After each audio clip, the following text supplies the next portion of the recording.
નમસ્તે વિદ્યાર્થી મિત્રો, લાસ્ટ ટાઈમ આપણે કોષ વિશે સમજ્યા હતા કે પૃથ્વી પર વસતા જેટલા પણ સજીવો છે એ બધા સજીવો કોષોનો બનેલો છે અને એ કોષની શોધ કોણે કરી અને કેવી રીતે કરી તેના વિશે પણ આપણે સમજી ગયા છે કે 1665 માં રોબર્ટ હુક નામના વૈજ્ઞાનિકે કોષની શોધ કરી।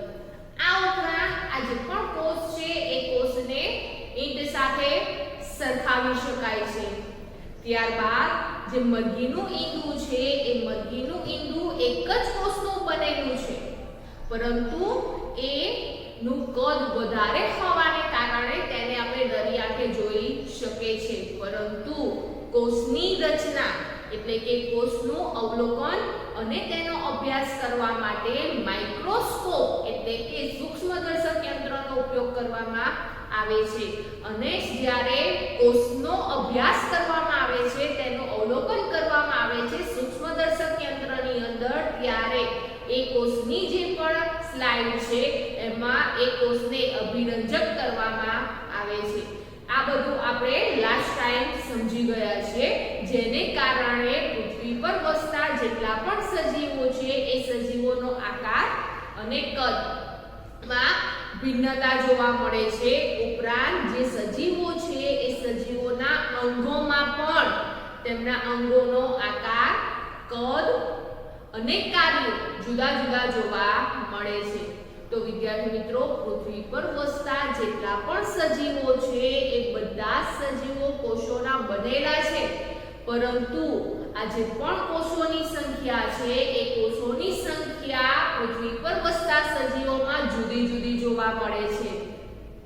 કેવી જોવા મળે છે? તો પૃથ્વી પર વસતા સજીવોમાં કેટલાક સજીવો ફક્ત એક જ કોષના બનેલા છે, જ્યારે બાકીના સજીવો છે એ એક કરતા વધારે કોષોના બનેલા જોવા મળે છે। તો આમ પૃથ્વી પર વસતા જેટલા પણ સજીવો છે એ સજીવોને કોષોની સંખ્યાને આધારે બે ભાગમાં વિભાજિત કરવામાં આવ્યા છે। કેટલા ભાગમાં વર્ગીકૃત કરવામાં આવેલા છે? બે ભાગમાં વર્ગીકૃત કરવામાં આવેલા છે। કયા બે ભાગમાં વર્ગીકૃત કરવામાં આવેલા છે? તો વિદ્યાર્થી મિત્રો, સજીવોના પ્રકાર કોષની સંખ્યાને આધારે બે જોવા મળે છે। જે સજીવ એક જ કોષનો બનેલો છે તેવા સજીવને એક કોષીય સજીવ તરીકે ઓળખવામાં આવે છે, અને તેવી જ રીતે પૃથ્વી પર વસતા જે સજીવો એક કરતા વધારે કોષના બનેલા છે તેવા સજીવને બહુકોષીય સજીવ તરીકે ઓળખવામાં આવે છે। તો વિદ્યાર્થી મિત્રો, અહીંયા કોષની સંખ્યાને આધારે સજીવના બે પ્રકાર છે, એક કોષીય સજીવ અને બહુકોષીય સજીવ। જે શબ્દ છે એ શબ્દ પરથી જ આપણને ખ્યાલ આવે છે કે એ સજીવ કેવા પ્રકારનો હશે અથવા તો તે સજીવમાં કોષની સંખ્યા કેટલી જોવા મળશે। તો વિદ્યાર્થી મિત્રો, સૌથી પહેલા આપણે એક કોષીય સજીવની વાત કરીએ તો એક કોષીય સજીવ કોને કહેવામાં આવે છે? તો એક જ કોષના બનેલા સજીવને એક કોષીય સજીવ તરીકે ઓળખવામાં આવે છે। તો ફક્ત એક જ કોષના બનેલા સજીવને એક કોષીય સજીવ તરીકે ઓળખવામાં આવે છે। આવા એક જ કોષના બનેલા સજીવ કયા કયા છે? તો એક જ કોષના બનેલા સજીવ ઉદાહરણ તરીકે અમીબા, પેરામીશિયમ જોવા મળે છે। તો જો વિદ્યાર્થી મિત્રો, આ આકૃતિમાં એ વાળી આકૃતિ છે એ અમીબાની છે, જ્યારે બી વાળી જે આકૃતિ છે એ પેરામીશિયમની જોવા મળે છે। તો આમ અહીંયા આ જે અમીબા અને પેરામીશિયમ છે એ એક જ કોષના બનેલા જોવા મળે છે, એટલે કે એક કોષીય સજીવોમાં કોષની સંખ્યા ફક્ત એક જ જોવા મળે છે।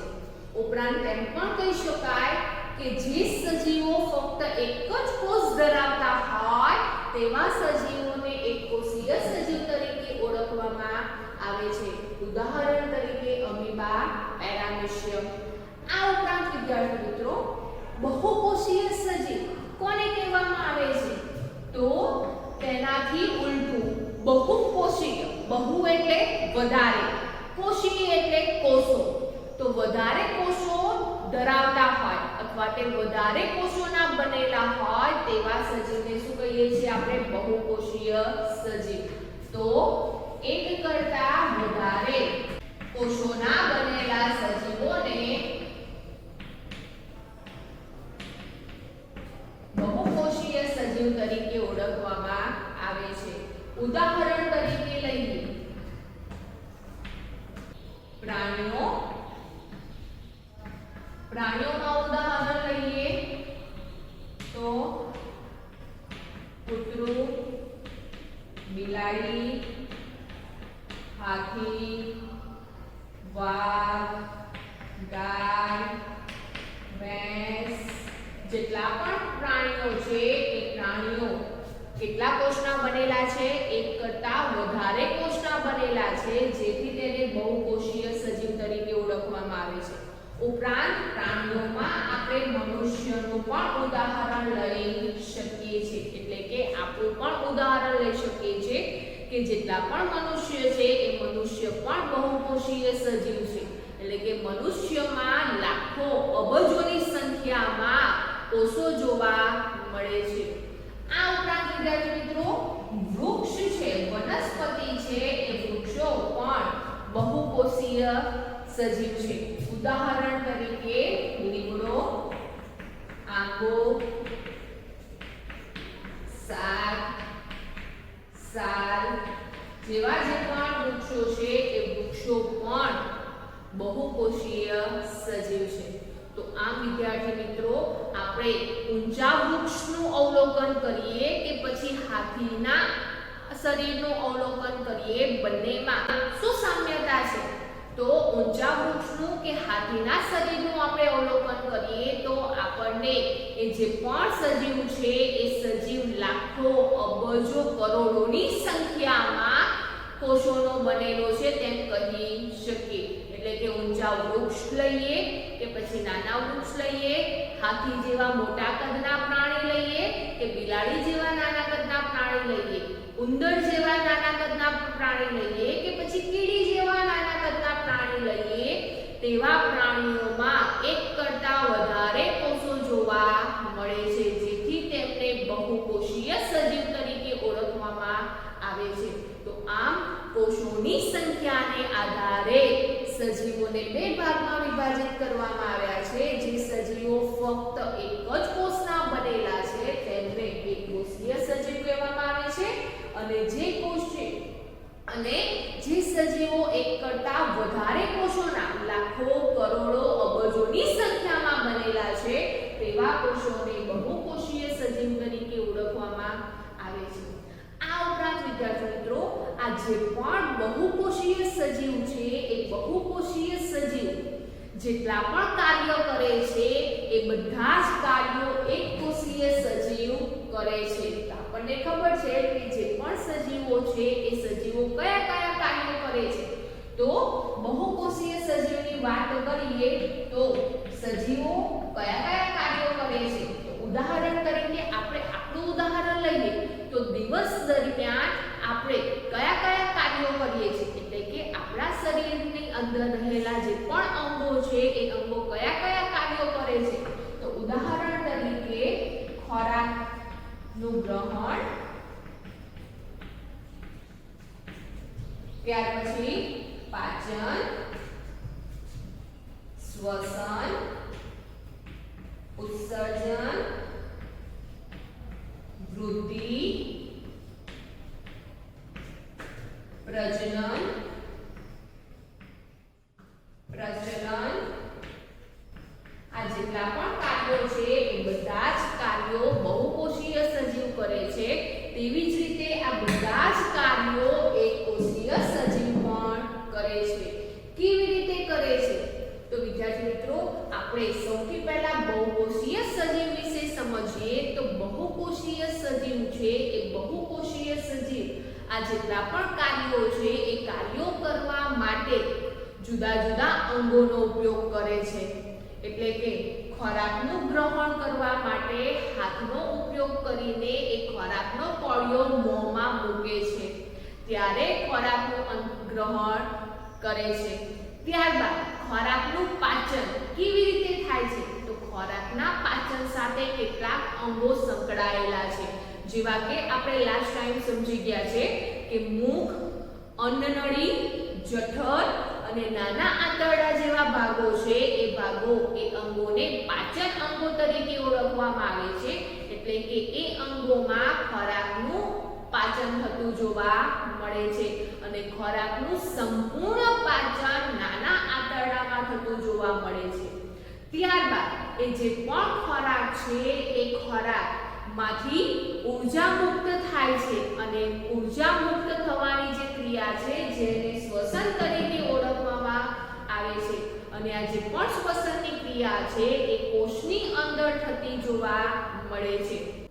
ત્યારબાદ શરીરમાં રહેલા જે પણ કોઈ નકામા દ્રવ્યો છે એ નકામા દ્રવ્યોનો નિકાલ કરવાની જે ક્રિયા છે જેને ઉત્સર્જન તરીકે ઓળખવામાં આવે છે અને આ જે ઉત્સર્જનની ક્રિયા છે એ ઉત્સર્જનની ક્રિયા કરવા માટે પણ કેટલાક અંગો જવાબદાર છે, જેવા કે મૂત્રપિંડ છે. એ મૂત્રપિંડ આવા જે પણ કોઈ ઉત્સર્ગ દ્રવ્યો છે, નકામા દ્રવ્યો છે એ દ્રવ્યો મૂત્રપિંડમાં આવે છે અને એ મૂત્રપિંડમાંથી મૂત્રપિંડ નલિકા એટલે કે મૂત્રવાહિનીમાંથી મૂત્રાશયમાં જાય છે અને મૂત્રાશયમાંથી છિદ્ર દ્વારા એ જે પણ મૂત્ર છે એ શરીરની બહાર તેનો નિકાલ થાય છે.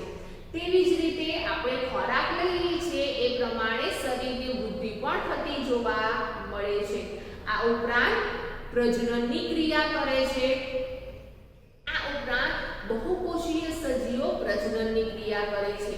એટલે કે પોતાના જેવો બીજો સજીવ ઉત્પન્ન કરવાની જે ક્રિયા છે જેને પ્રજનન તરીકે ઓળખવામાં આવે છે. આ પ્રજનનની ક્રિયામાં પણ પ્રજનન અંગો જવાબદાર છે, જે આપણે ચેપ્ટર 9 માં સમજવાનું છે.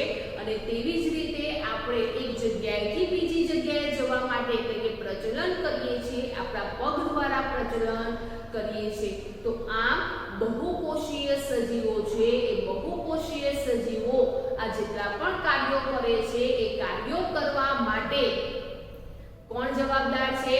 તો આ કાર્યો કરવા માટે જુદા જુદા અંગો જવાબદાર છે. આ ઉપરાંત કેટલાક કોષો જવાબદાર છે અને કેટલીક પેશીઓ પણ જવાબદાર છે. તો એમ કહી શકાય કે જે પણ બહુકોષીય સજીવો છે એ બહુકોષીય સજીવો કાર્યોનું વિભાજન જુદા જુદા કોષોથી બનતી પેશી છે એ પેશી અંગો કે પછી અંગતંત્ર દ્વારા કરે છે. પરંતુ આ જે પણ કાર્ય છે એ કાર્યો જે એક કોષીય સજીવની વાત કરીએ તો એક કોષીય સજીવ તો એક જ કોષનો બનેલો છે. આ બધા કાર્યો કરવા માટે તેમના શરીરમાં કોઈ પ્રકારના અંગો જોવા મળતા નથી. તો આ બધા કાર્યો કેવી રીતે કરે છે? તો વિદ્યાર્થી મિત્રો, આ એક કોષીય સજીવ છે એ એક કોષીય સજીવ આ બધા જ કાર્યો એક જ કોષમાં કરે છે. ઉદાહરણ તરીકે અહીંયા અમીબા છે. હવે આપણને ખબર છે કે આ જે અમીબા છે એ અમીબાનો આકાર એક સમાન જોવા મળતો નથી. એટલે કે તે અમીબા છે એ અમીબા સતત તેનો આકાર બદલે છે અને આ અમીબાના શરીર ઉપર જે નાના મોટા પ્રવર્ધો જોવા મળે છે એ પ્રવર્ધોને ખોટા પગ તરીકે ઓળખવામાં આવે છે અને આ ખોટા પગને આધારે એ અમીબા હલનચલન કરી શકે છે. ઉપરાંત તેની આસપાસ જોવા મળતો જે પણ ખોરાકનો કણ છે એ ખોરાકના કણનું પણ ગ્રહણ ખોટા પગ દ્વારા કરે છે. ઉપરાંત એ જે પણ ખોટા પગ દ્વારા ખોરાકનું ગ્રહણ તેમના કોષની અંદર કરે છે ત્યારે એ કોષમાં લાઇસોસોમ નામની કોથળી આવેલી છે જે ખોરાકનું પાચન કરે છે. ત્યારબાદ એ પાચિત ખોરાક છે એ પાચિત ખોરાકનું અભિશોષણ કરવાની જે પણ ક્રિયા ગયા છે. ઉપરાંત વધારા નકામાના જે પણ પદાર્થો છે એટલે કે ઉત્સર્ગ પદાર્થો છે એ ઉત્સર્ગ પદાર્થોનો નિકાલ શરીરની બહાર કરવા માટેની જે પણ કોઈ કાર્યો છે એ બધા જ કાર્યો અમીબા એક જ કોષ દ્વારા કરે છે. તો આમ આ જે પણ એકકોષીય સજીવ છે એ એકકોષીય સજીવ બધા જ કાર્યો એક જ કોષમાં કરે છે એટલે કે એક જ કોષ દ્વારા કરે છે. જ્યારે બહુકોષીય સજીવો છે એ બહુકોષીય સજીવ આ કાર્યો કરવા માટે વિવિધ અંગો, પેશી કે પછી અંગતંત્ર નું નિર્માણ કરે છે. આ ઉપરાંત વિદ્યાર્થી મિત્રો આ જે પણ બહુકોષીય સજીવ છે એ બહુકોષીય સજીવનું જીવન એક જ કોષથી શરૂ થાય છે તેમ કહી શકાય. કેમ? હવે આપણને ખબર છે કે બહુકોષીય સજીવ તો લાખો કરોડોની સંખ્યામાં બનેલો છે, તો પછી તેનું જીવન એક કોષથી કેમ શરૂ થાય? તો વિદ્યાર્થી મિત્રો આ જે પણ બહુકોષીય સજીવ છે એ બહુકોષીય સજીવ જે પ્રજનનની ક્રિયા કરે છે એ પ્રજનનની ક્રિયા કેવા પ્રકારની જોવા મળે છે? તો લિંગી પ્રકારની જોવા મળે છે. તો બહુકોષીય સજીવ લિંગી પ્રજનન કરે છે. હવે જ્યારે લિંગી પ્રજનન કરે છે તે દરમિયાન પ્રજનન અંગો જોવા મળે છે અને એ પ્રજનન અંગો દ્વારા પ્રજનન કોષ જે નર છે એ નરમાં નર પ્રજનન કોષ જોવા મળે છે, જ્યારે માદામાં માદા પ્રજનન કોષ જોવા મળે છે. અને આ નર પ્રજનન કોષ અને માદા પ્રજનન કોષ બંને એકબીજા સાથે જોડાય છે ત્યારે ફલનની ક્રિયા થતી જોવા મળે છે.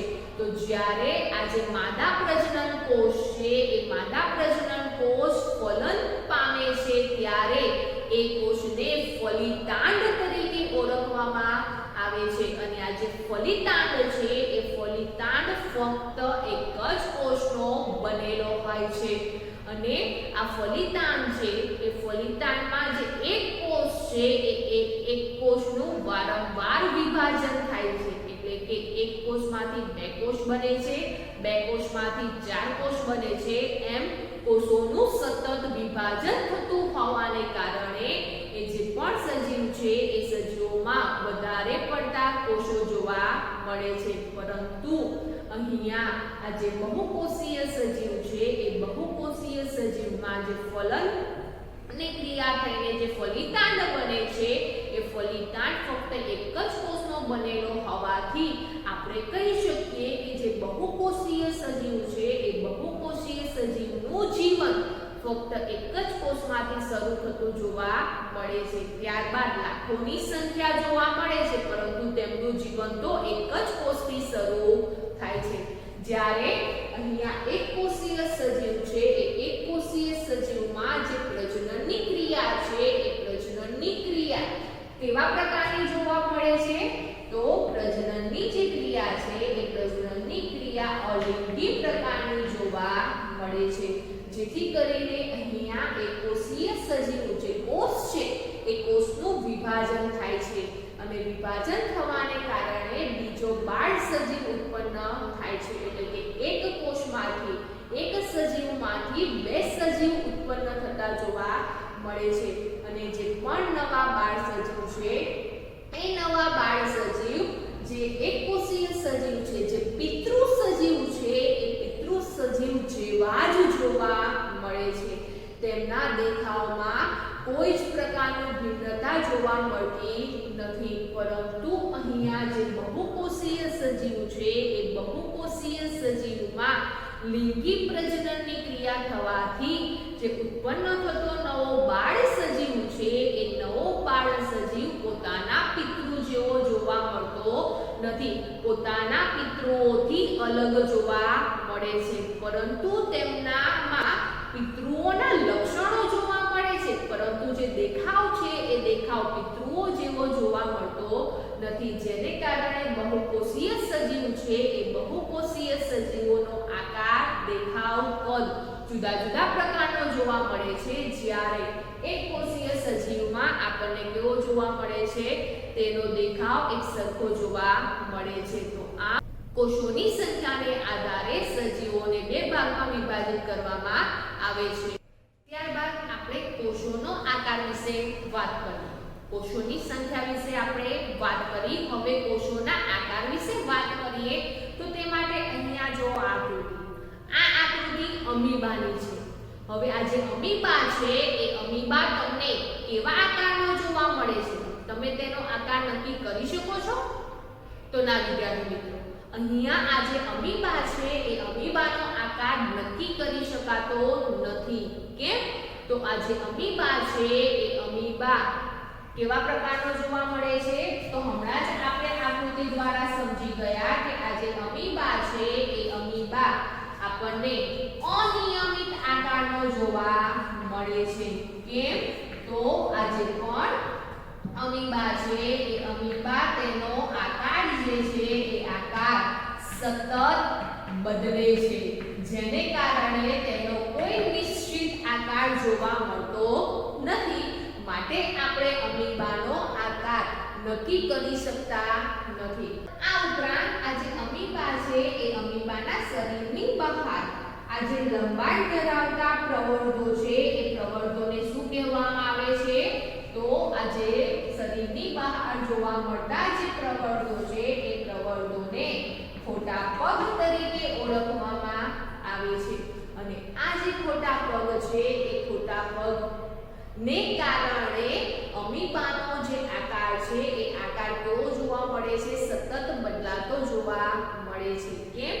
તો વિદ્યાર્થી મિત્રો, આ જે અમીબા છે એ અમીબા એક કોષીય સજીવ છે, એટલે કે એમાં ફક્ત એક જ કોષ જોવા મળે છે અને શરીરની બહાર લંબાઈ ધરાવતા પ્રવર્ધ જોવા મળે છે, જેને ખોટા પગ તરીકે ઓળખવામાં આવે છે. હવે આ જે અમીબા છે એ અમીબા પ્રચલન એટલે કે ગતિ કરવા માટે આ જે પણ ખોટા પગ છે એ ખોટા પગનો ઉપયોગ કરે છે.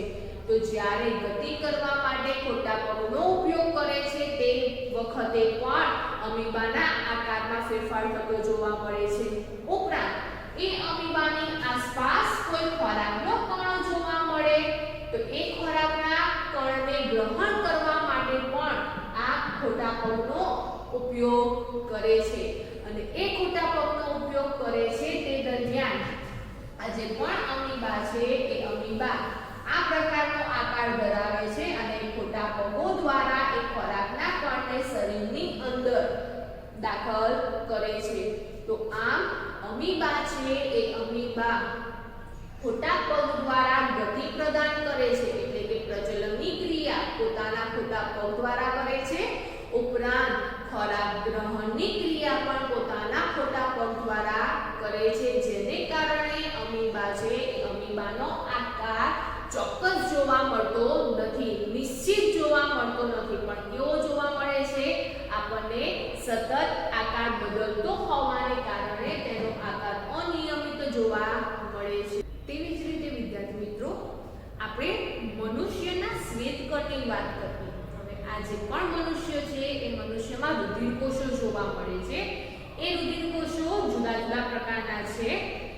લાલ રુધિરકોષ, શ્વેત રુધિરકોષ અને ત્રાકકણ, એટલે કે રક્તકણ, શ્વેતકણ અને ત્રાકકણ, 3 પ્રકારના રુધિરકોષો જોવા મળે છે. તો એમાં આપણે શ્વેતકણની વાત કરીએ તો અહીંયા આ જે અમીબા છે એ અમીબા અને મનુષ્યના જે શ્વેતકણ છે એ શ્વેતકણમાં સામ્યતા એટલે કે સમાનતા જોવા મળે છે. ઉપરાંત બંનેમાં ભિન્નતા પણ જોવા મળે છે. તો અમીબા અને મનુષ્યના શ્વેતકણમાં શું સામ્યતા રહેલી છે? તો વિદ્યાર્થી મિત્રો, આપણે અમીબા વિશે સમજી ગયા કે જે અમીબા છે એ કોષીય સજીવ છે, એટલે કે ફક્ત એક જ કોષનો બનેલો છે. ઉપરાંત તેમનો જે આકાર છે એ આકાર અનિયમિત જોવા મળે છે, એટલે કે તે સતત બદલી શકે છે. તેવી જ રીતે અહીંયા જે મનુષ્યના શ્વેતકણ છે એ મનુષ્યનો શ્વેતકણ એટલે કે શ્વેત રુધિરકોષ એક જ કોષનો બનેલો છે. ઉપરાંત તેમનો જે આકાર છે એ આકાર પણ અનિયમિત જોવા મળે છે અને શ્વેતકણ પણ પોતાનો આકાર સતત બદલી શકે છે. તો આ અમીબા અને મનુષ્યના શ્વેતકણમાં તેના આકારમાં સમાનતા જોવા મળે છે. પરંતુ વિદ્યાર્થી મિત્રો બંનેમાં શું તફાવત રહેલો છે? તો અમીબા છે એ અમીબા એક જ કોષનો બનેલો પૂર્ણ વિકસિત સજીવ છે. એટલે કે અમીબા સજીવ છે, પૂર્ણ વિકસિત સ્વતંત્ર અસ્તિત્વ ધરાવતો સજીવ છે, જ્યારે અહીંયા જે મનુષ્યનો શ્વેતકણ છે એ મનુષ્યનો શ્વેતકણ કોષીય રચના ધરાવતો એક પ્રકારનો કોષ છે. તો અહીંયા અમીબા સ્વતંત્ર અસ્તિત્વ ધરાવતો પૂર્ણ વિકસિત સજીવ છે, જ્યારે શ્વેતકણ શરીરનો એક કોષ છે. આ તફાવત જોવા મળે છે. આ ઉપરાંત વિદ્યાર્થી મિત્રો આપણા જે રુધિર કોષમાં લાલ રુધિર કોષ છે એટલે કે જે રક્તકણ છે એ રક્તકણ ગોળાકાર જોવા મળે છે. આ ઉપરાંત પૃથ્વી પર વસતા જે બહુકોષીય સજીવો છે એટલે કે એ સજીવોમાં લાખો કરોડો અબજોની સંખ્યામાં કોષો જોવા મળે છે. એવા સજીવોમાં જે કોષો છે એ કોષોનો આકાર શું એક સરખો જોવા મળે છે? તો ના વિદ્યાર્થી મિત્રો, આપણે જ ઉદાહરણ તરીકે વાત કરીએ એટલે કે મનુષ્યનું ઉદાહરણ તરીકે વાત કરીએ તો મનુષ્યમાં લાખોની સંખ્યામાં કોષો જોવા મળે છે અને બધા જ કોષો એક સરખા જોવા મળતા નથી. કેમ? તો આ જે પણ કોષો છે એ કોષો એક જ કાર્ય કરતા કોષો ભેગા મળીને પેશીની રચના કરે છે. તો આમ એક સરખા કાર્ય કરતા જે પણ કોષો છે એ કોષોનો આકાર સરખો જોવા મળે છે, પરંતુ જુદા જુદા કાર્યો કરતા જે પણ કોષો છે એ કોષોનો આકાર જુદો જુદો જોવા મળે છે. તો આમ બહુકોષીય સજીવોમાં જુદા જુદા કાર્યો કરવા માટે જે કોષ છે એ કોષનો આકાર પણ જુદા જુદા જોવા મળે છે. તો આમ જે પણ મનુષ્ય છે એ મનુષ્યમાં જુદા જુદા કોષો જેવા કે રુધિર કોષો, સ્નાયુ કોષો, ચેતાકોષો જેવા જુદા જુદા પ્રકારના કોષો જોવા મળે છે, જે અહીંયા આ આકૃતિમાં દર્શાવેલું છે.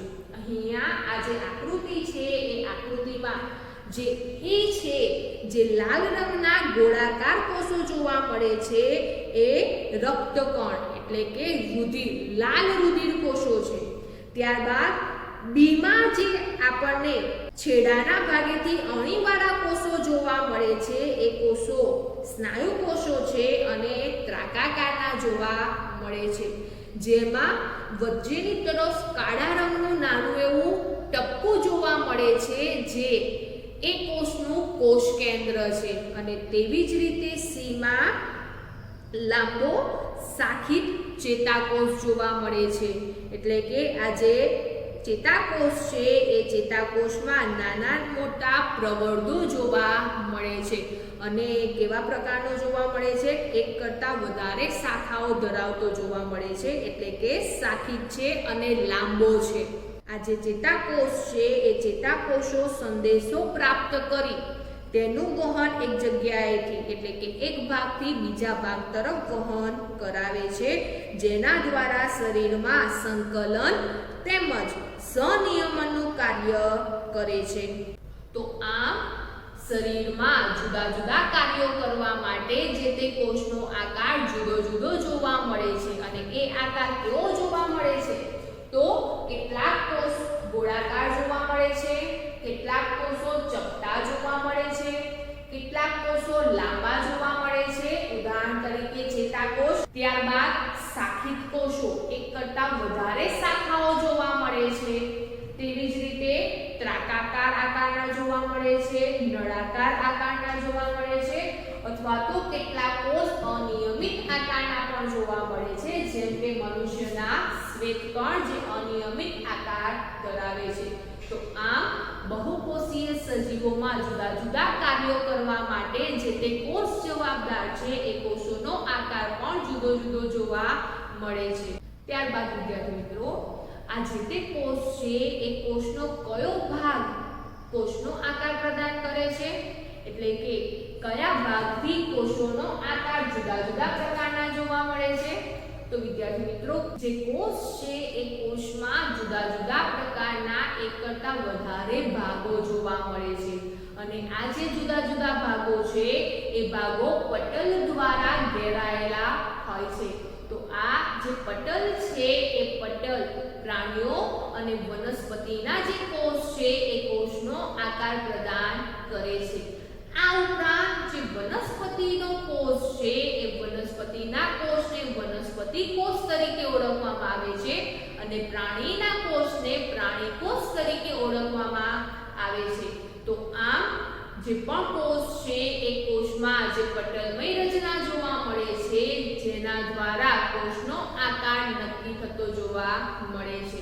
આ ઉપરાંત જે વનસ્પતિ કોષ છે એ વનસ્પતિ કોષમાં એ પટલની આગળ સૌથી બહાર એક આવરણ જોવા મળે છે જેને કોષ દિવાલ તરીકે ઓળખવામાં આવે છે, જે પ્રાણીઓમાં જોવા મળતું નથી.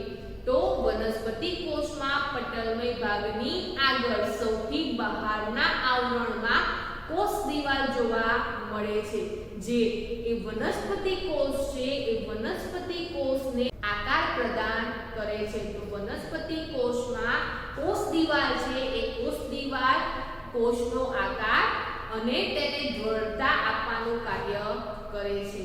તેવી જ રીતે પ્રાણી કોષમાં કોષ દિવાલ જોવા મળતી નથી. એ જે પટલમય રચના છે એ પટલમય રચના દ્વારા કોષનો આકાર પ્રદાન થાય છે. પરંતુ વિદ્યાર્થી મિત્રો, જે બેક્ટેરિયા છે એ બેક્ટેરિયામાં જે કોષ છે એટલે કે જે બેક્ટેરિયાનો કોષ છે એ બેક્ટેરિયાના કોષમાં કોષ દિવાલ જોવા મળે છે. તેવી જ રીતે હવે આપણે કોષના કદની વાત કરીએ તો શું બધા સજીવોમાં કોષોનું કદ એક સરખું જોવા મળે છે? તો ના વિદ્યાર્થી મિત્રો, બધા સજીવોમાં કોષોનું કદ એક સરખું જોવા મળતું નથી. આ ઉપરાંત આ જે પણ કોષો છે એ કોષો એકદમ નાના જોવા મળે છે, અત્યંત સૂક્ષ્મ જોવા મળે છે, જેથી કરીને આ કોષોને આપણે આપણી નરી આંખે દેખી શકતા નથી. પરંતુ એ કોષનું અવલોકન કરવા માટે માઇક્રોસ્કોપ એટલે કે સૂક્ષ્મદર્શક યંત્રનો ઉપયોગ કરવામાં આવે છે અને જેના દ્વારા એ જે પણ કોષ છે એ કોષ આપણને મોટા એટલે કે વિવર્ધિત દેખી શકીએ છીએ. તો આમ આ જે પણ કોષો છે એ કોષો અત્યંત સૂક્ષ્મ હોય છે અને કેટલા સૂક્ષ્મ હોય છે? તો 1 મીટરના 10મા ભાગ જેટલા નાના જોવા મળે છે. એટલે કે આ જે કોષ છે એ કોષ માઇક્રોમીટર જેટલા નાના જોવા મળે છે. એટલે કે 1 મીટરના 10 લાખના ભાગ જેટલા જોવા મળે છે. આ ઉપરાંત વિદ્યાર્થી મિત્રો, કેટલાક કોષ 1 સેન્ટીમીટર જેટલા લાંબા પણ જોવા મળે છે. પરંતુ આ જે કોષ છે એ કોષ અત્યંત સૂક્ષ્મ હોવાને કારણે આપણે નરી આંખે દેખી શકતા નથી, પરંતુ તેને જોવા માટે માઇક્રોસ્કોપ એટલે કે સૂક્ષ્મદર્શક યંત્રનો ઉપયોગ કરવામાં આવે છે, જેના દ્વારા જે તે કોષ આપણને મોટો દેખી શકીએ છીએ. આ ઉપરાંત વિદ્યાર્થી મિત્રો, આપણે એવું ના કહી શકીએ કે જે હાથી છે, હાથીનું કદ વધારે હોવાને કારણે, મોટું હોવાને કારણે હાથીના કોષોના કદ મોટા હોઈ શકે અને જે ઉંદર છે એ ઉંદરના કોષોનું કદ નાનું હોઈ શકે. ના વિદ્યાર્થી મિત્રો, આવું ક્યારે પણ હોઈ શકે નહીં. જે તે સજીવ છે એ સજીવના કોષો અત્યંત સૂક્ષ્મ જોવા મળે છે અને એ કોષોના કદ એ પ્રાણીઓ છે એટલે કે જે તે સજીવ છે એ સજીવના શરીરના કદ પર આધાર રાખતું નથી. ઉદાહરણ તરીકે આ જે હાથી છે અને જે ઉંદર છે તેમાં રહેલો જે ચેતાકોષ છે એ ચેતાકોષ લાંબો અને શાખિત જોવા મળે છે. એટલે કે ચેતાકોષનું કદ લાંબુ જોવા મળે છે. બંનેમાં, હાથી અને ઉંદર બંનેમાં ચેતાકોષ એક સમાન લાંબો અને શાખિત જોવા મળે છે, જે સંદેશા છે, ઉર્મી વેગ છે તેનું વહન કરવાનું કાર્ય કરે છે. આ ઉપરાંત વિદ્યાર્થી મિત્રો, સૌથી નાના કદનો જે કોષ છે એ બેક્ટેરિયલનો કોષ છે. એટલે કે બેક્ટેરિયલનો કોષ છે એ બેક્ટેરિયલ કોષનું કદ સૌથી નાનું જોવા મળે છે અને તે કેટલું જોવા મળે છે? તો 0.0 0.5 માઇક્રોમીટર જેટલું જોવા મળે છે. તો સૌથી નાના કોષનું કદ 0.1 થી 0.5 માઇક્રોમીટર જેટલું જોવા મળે છે અને તે બેક્ટેરિયલ કોષ છે. અને તેવી જ રીતે સૌથી મોટા કોષનું કદ કેટલું જોવા મળે છે અને કયો કોષ છે? તો વિદ્યાર્થી મિત્રો સૌથી મોટા કોષનું કદ 170 મિલીમીટર ઇન્ટુ 130 મિલીમીટર જેટલું જોવા મળે છે. અને એ જે કોષ છે એ સામરૂપના ઈંડાનો છે. એટલે કે જે સામરૂપનું ઈંડું છે એ સામરૂપનું ઈંડું આટલું કદ ધરાવતું જોવા મળે છે, જેથી તે કોષ સૌથી મોટો કોષ તરીકે ઓળખાય છે. તો આમ સૌથી નાનો કોષ બેક્ટેરિયલ કોષ છે અને સૌથી મોટો કોષ સામરૂપનું ઈંડું છે. તો વિદ્યાર્થી મિત્રો આ જે પણ કોષનું કદ છે એ કોષનું કદ તેમના જે કાર્યો છે એ કાર્યો સાથે પણ સંબંધ રાખે છે. તો કોષોનો આકાર અને કોષોનું કદ બંને એ કોષ કેવા પ્રકારનું કાર્ય કરે છે તેના પર આધાર રાખે છે. તો આજે આપણે કોષોની સંખ્યા, કોષોનો આકાર અને કોષોના કદ વિશે સમજ્યા.